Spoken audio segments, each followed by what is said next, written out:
The bed was warm as we pressed leg against leg. The sliding door was cracked slightly, not a lot, but just a touch. We were so high up, nobody could have gotten it anyway. I could feel her hair brush against my neck and his shirt graze my fingers. They were both asleep. Everyone was. The city was quiet, the lights were dim, and the machines were soft. The blue billboard shone its light through the sky, and a hazy mix of colors gathered along the towers.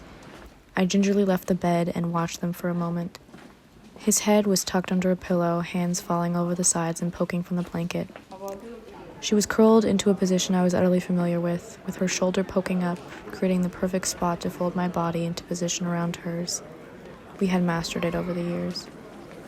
The expensive tile was cold under my feet as I made my way to the door, pulling it all the way open as quietly as I could. The balcony was short and beige with a small hammock and a bejeweled side table. Residue from the ash littered the ground, but that was the only evidence left. The rest had been blown over the side. The hammock was scratchy as I lay on it, and the sky brightened ever so slightly. As I glanced behind me and glimpsed their figures, I suddenly felt as though I couldn't be there. It happened so quickly it was almost unbearable as it crept up my throat and settled in my lungs. I had glimpsed my future, and the impatience was overwhelming.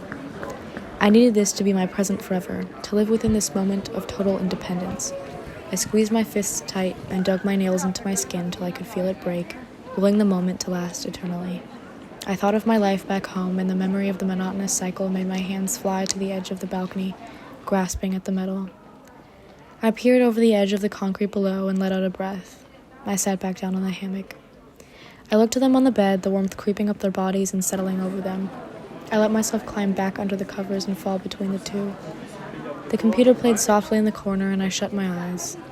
I traced the nail indent on my palm as I pretended the present was my future, the perfect week forever on loop. In the morning, we woke late, dressed in sloppy clothes, and drove to wherever called us. I got pancakes that I shared with her, and he slowly drank ice water. We met the cat later, wandering around the arts district, and she was kind and soft and fluffy, and the memory of last night was out of my mind entirely. She climbed onto our backs as we thumbed through old clothing, and the sun was warm, and the lady at the front desk was kind, and the people around us were interesting. We sat on the curb, and I let the sun shine on my skin, and closed my eyes, and pretended to time travel. I was 24, and right where I was supposed to be. She grasped my hand, and we walked down the block as he snapped photos of murals and talked of plans for tonight. I let her hand fall into mine and let myself take step after step, lost in the fantasy of this week. The next morning, we rushed through gift shops and anxiously checked tickets and boarded the plane and fell asleep on each other's shoulders. My bedroom was gray and cold, and I could no longer feel the sun on my back. I told stories and showed pictures, but they were never for anyone else. They were for me to relive and feel the brief grasp of the future I had lived in for a week.